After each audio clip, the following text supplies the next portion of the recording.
Kita melanjutkan di dalam pembahasan kitab Asrul Shaum Rahasia Puasa Imam Al-Ghazali.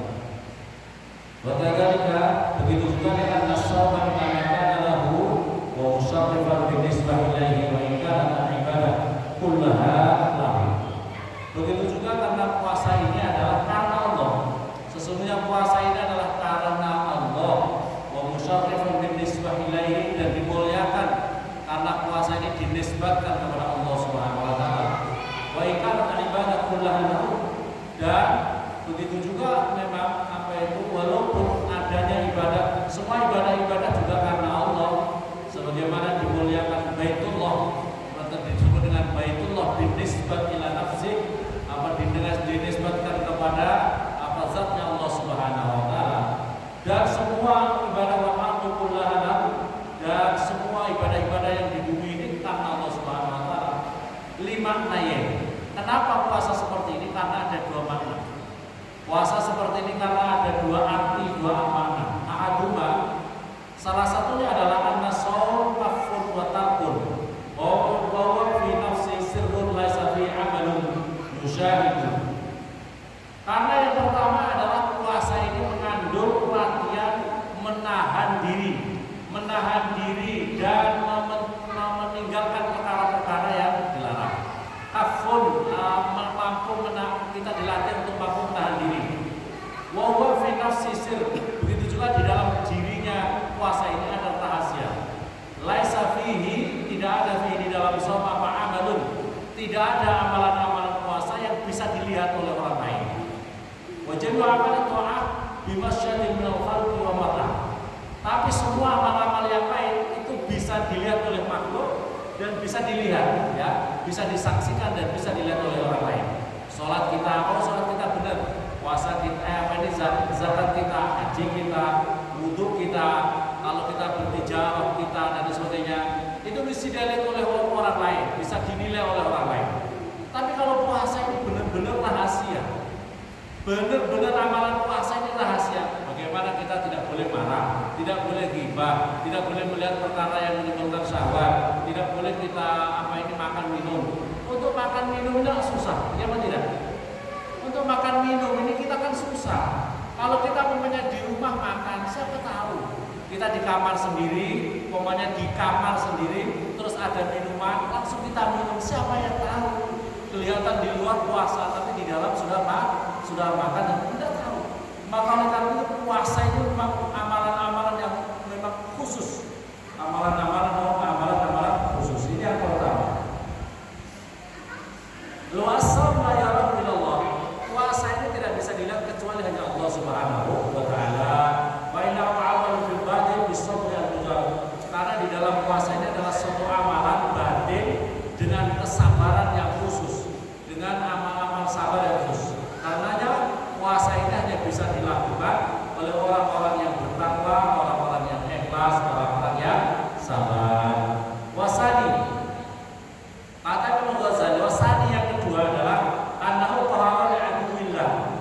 Puasa ini adalah yang dimaksudkan, yang salah satu hikmahnya adalah untuk siksaan atau menghancurkan musuh-musuhnya Allah Subhanahu wa taala. Apa musuh-musuhnya Allah? Setan. Musuhnya Allah itu adalah setan. Fa inna wasilatas syaitan, karena sesungguhnya jalannya setan, la'anahullah, semoga Allah melaknat setan ini, adalah dengan syahwat. Setan itu adalah cara menggoda manusia, adalah bagaimana manusia memperturutkan nafsunya, syahwat-syahwatnya. Maka oleh karena itu, dan caranya setan menggerakkan syahwatnya manusia itu adalah bagaimana dirinya kuat makan, kuat minum. Bagaimana dirinya kuat makan dan kuat minum. Maka oleh karena itu dengan berpuasa, maka potensi setan untuk menggoda manusia tertutup. Karena apa? Caranya setan untuk menjerumuskan manusia itu kalau orangnya kenyang, kebanyakan makan, apalagi makannya makannya yang luar biasa, apalagi dia masih muda, itu nafsunya makan bergelora. Mohon maaf umpamanya, ada orang muda setiap hari makannya sate terus, kira-kira gimana? setiap hari makannya sate, gulai kambing. Masya Allah, belum sampai tamat MTS sudah hamil dulu, awalnya sudah minta nikah. Alhamdulillah sudah. Kenapa? Ini caranya setan menggoda manusia itu adalah cara untuk bagaimana manusia itu terlalu menyiksa. Dan puasa adalah cara untuk menghancurkan, meruntuhkan godaan-godaannya setan ini.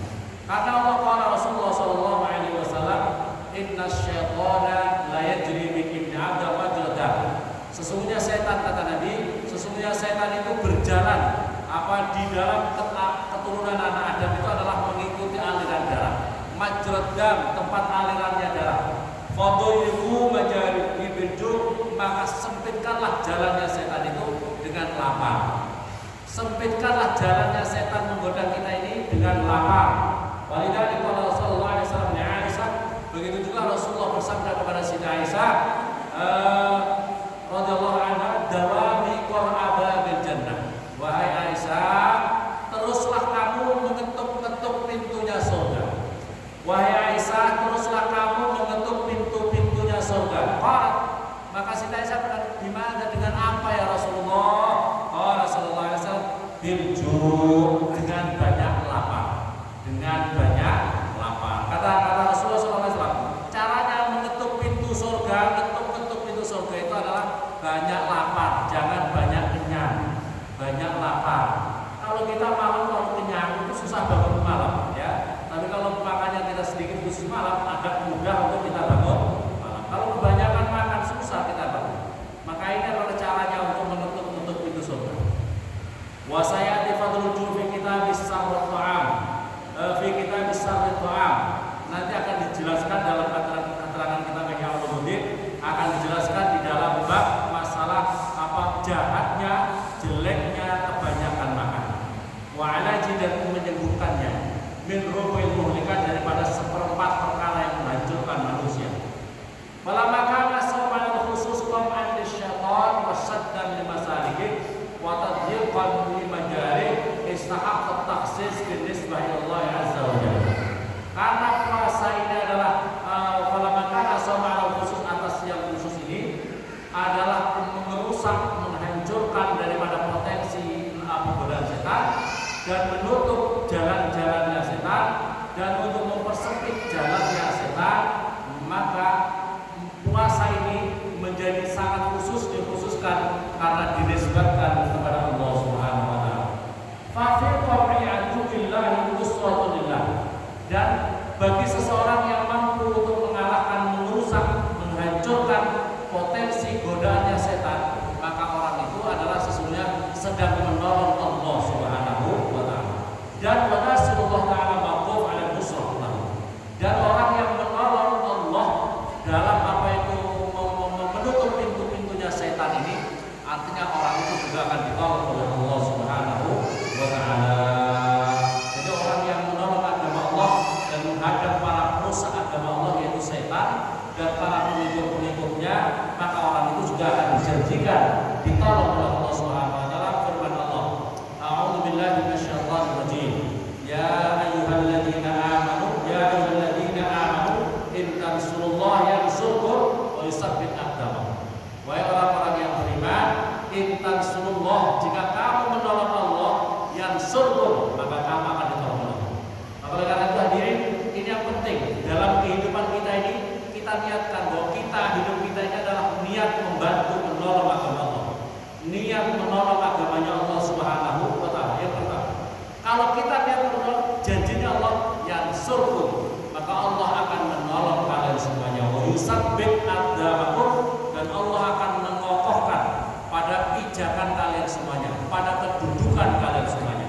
Jadi janjinya Allah, kalau kamu niat membantu agama Allah, kamu akan ditolong oleh Allah, dan Allah akan mengokohkan pijakan kalian, kedudukan kalian di sisi Allah Subhanahu wa taala. Fal bidayah bil juhdi bil 'abdil hidayah min Allah. Maka permulaan dengan kesungguhan ini daripada hamba adalah hidayah dari Allah Subhanahu wa taala. Qala ta'ala, orang yang bersungguh-sungguh seperti ini, walladzina jahadu fina lanahdiyannahum subulana. Dan bagi orang-orang banyak yang bersungguh-sungguh fina di dalam kami, maka mereka akan mendapatkan bagaimana jalan usul kepada Allah, jalan mendekat kepada Allah, maka yang pertama harus ada kesungguhan dari diri kita. Harus ada kesungguhan diri kita untuk bagaimana mendapatkan jalan-jalan mendekat kepada Allah Subhanahu wa taala. Wa qala ta'ala, a'udzu billahi minasyaitonir rajim. Innallaha la yughayyiru ma biqaumin hatta yughayyiru ma bi anfusihim. Sesungguhnya Allah tidak akan merubah sesuatu kaum hatta yughayyiru ma bi anfusihim, sehingga mereka kaum itu berupaya untuk merubah dirinya sendiri. Jadi perubahan itu jangan kita mengharapkan dengan mimpi saja tanpa ada upaya. Kita harus ada upaya sendiri, baru harapan ada perubahan kebaikan, kualitas keimanan, kenyamanan dan lain sebagainya. Itu akan kita rasakan kalau sudah ada upaya dari diri kita untuk berubah. Wa inna matagir bikasrul syahwat. Dalam keterangan Yahya, dan sesungguhnya perubahan itu yang bisa berubah itu adalah bikasrul syahwat, dengan memperbanyak memperturutkan syahwat. Dan syahwat ini fawamat au syayatin, dan syahwat ini adalah tempat kumpulnya bersenang-senangnya setan.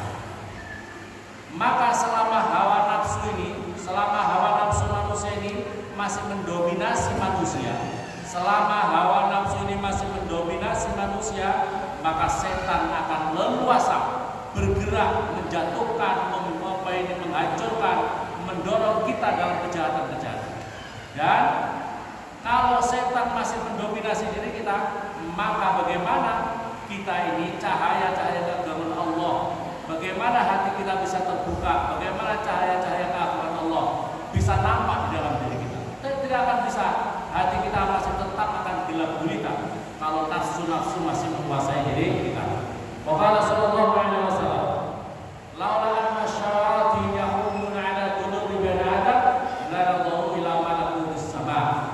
Rasulullah bersabda, andaikan setan itu tidak menghalangi di hati-hatinya para manusia, andaikan setan itu tidak menghalangi hati-hati manusia, maka hati-hati manusia itu akan melihat ila malakutis sama, akan melihat alam malakutnya atau kerajaan Allah yang ada di langit, kerajaan Allah yang ada di langit. Katanya keagungan Allah di alam semesta ini. Kalau hati kita ini tidak ditutup oleh setan. Wa fi hadzal wajh sarasul babul ibadah. Maka oleh karena itu hadirin, puasa ini adalah menjadi pintunya ibadah. Puasa ini adalah menjadi bentengnya ibadah. Faidah aguman, kalau memang ini menjadi agung puasa ini dalam keutamaan-utamanya, maka ada batasan-batasannya. Fala budda min bayani syurutin, maka oleh karena itu tidaklah maka wajib untuk menerangkan syarat-syaratnya puasa secara zahir dan secara batin, bidzikri arkani, dengan menyebutkan rukun-rukunnya puasa, dengan menyebutkan sunnah-sunnahnya puasa, dengan menyebutkan syarat-syaratnya puasa.